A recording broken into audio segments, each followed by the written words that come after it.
Black holes ब्रह्मांड की सबसे अद्भुत चीजों में से एक हैं। ये अंतरिक्ष में ऐसी जगह होती हैं जहां गुरुत्वाकर्षण इतना ज्यादा होता है कि कुछ भी, यहां तक कि प्रकाश भी, इससे बच नहीं सकता। जरा सोचो, एक ऐसी जगह जहां फिजिक्स के नियम जैसे हम जानते हैं काम नहीं करते। यही ब्लैक होल्स का आकर्षण है। ये खगोलीय पिंड दशकों से वैज्ञानिकों और लोगों को अपनी ओर खींच रहे हैं। इनका रहस्यमय स्वभाव और असीम शक्ति इन्हें अनंत जिज्ञासा का विषय बनाती है। इस निबंध में हम ब्लैक होल्स की दुनिया में उतरेंगे, उनके निर्माण, प्रकार और उनके साथ जुड़ी अद्भुत घटनाओं का पता लगाएंगे।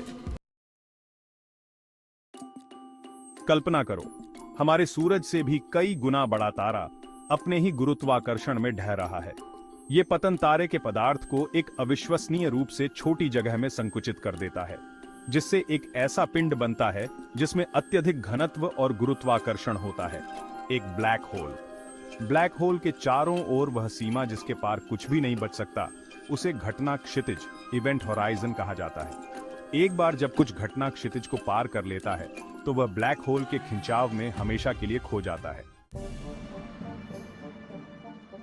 ब्लैक होल्स अलग अलग आकार के होते हैं। सबसे आम प्रकार तारकीय black holes, stellar black holes, विशाल तारों की मृत्यु से बनते हैं। सुपरमैसिव ब्लैक होल्स हमारे सूरज से लाखों या अरबों गुना बड़े आकाश गंगाओं के केंद्र में रहते हैं। वैज्ञानिकों का यह भी मानना है कि तारकीय ब्लैक होल्स से बहुत छोटे लघु black holes, miniature black holes, प्रारंभिक ब्रह्मांड में बने होंगे। ये आदिम ब्लैक होल्स, प्रिमोर्डियल ब्लैक होल्स, यदि वे मौजूद हैं तो ब्रह्मांड की शुरुआत के सुराग दे सकते हैं। भाग 4, ब्लैक होल्स के पास समय का बदलना। ब्लैक होल्स के सबसे दिलचस्प पहलुओं में से एक समय पर उनका प्रभाव है। आइंस्टीन के सापेक्षता के सिद्धांत के अनुसार गुरुत्वाकर्षण समय को बदल सकता है। गुरुत्वाकर्षण जितना मजबूत होगा, समय उतना ही धीमा बहेगा। एक ब्लैक होल के पास जहां गुरुत्वाकर्षण अविश्वसनीय रूप से मजबूत होता है, समय दूर स्थित एक प्रेक्षक के सापेक्ष काफी धीमा हो जाता है। इस घटना को समय विस्तार, टाइम डिलेशन के रूप में जाना जाता है, जिसे खगोलविदों द्वारा अप्रत्यक्ष रूप से देखा गया। भाग 5, घटना क्षितिज और स्पेगिडिफिकेशन। जैसा कि पहले उल्लेख किया गया है, घटना क्षितिज ब्लैक होल के चारों ओर वापसी न होने के बिंदु को चिह्नित करता है।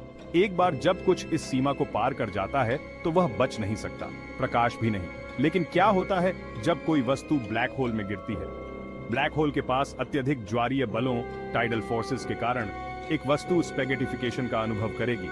वस्तु के निकट की ओर गुरुत्वाकर्षण बल उसके दूर की ओर की तुलना में बहुत अधिक मजबूत होगा, जिससे वह स्पेगेटी की तरह खींच जाएगी। भाग 6, ब्लैक होल्स और वर्म होल। वर्म होल की अवधारणा, काल्पनिक सुरंगें जो अंतरिक्ष समय में विभिन्न बिंदुओं को जोड़ती हैं, ने विज्ञान कथा लेखकों और वैज्ञानिकों दोनों की कल्पना को आकर्षित किया है। कुछ सिद्धांतों का सुझाव है कि ब्लैक होल वर्म होल के प्रवेश या निकास बिंदु हो सकते हैं, जबकि वर्महोल का अस्तित्व विशुद्ध रूप से सैद्धांतिक बना हुआ है। यह विचार कि ब्लैक होल ब्रह्मांड के अन्य भागों या यहां तक कि अन्य ब्रह्मांडों के प्रवेश द्वार हो सकते हैं, एक आकर्षक विचार है। भाग 7, निष्कर्ष, ब्रह्मांड के रहस्य। ब्लैक होल अपने विशाल गुरुत्वाकर्षण, समय को बदलने की क्षमताओं और अन्य स्थानों से संभावित संबंधों के साथ हमारे ब्रह्मांड के कुछ सबसे गहन रहस्यों का प्रतिनिधित्व करते हैं। जबकि हमने इन खगोलीय पिंडों के बारे में बहुत कुछ सीखा है, फिर भी बहुत कुछ अनकवर्ड है। जैसे जैसे हम ब्रह्मांड का पता लगाना जारी रखेंगे, ब्लैक होल निस्संदेह हमें मोहित करते रहेंगे और हमारे द्वारा निवास किए जाने वाले ब्रह्मांड की हमारी समझ को चुनौती देते रहेंगे।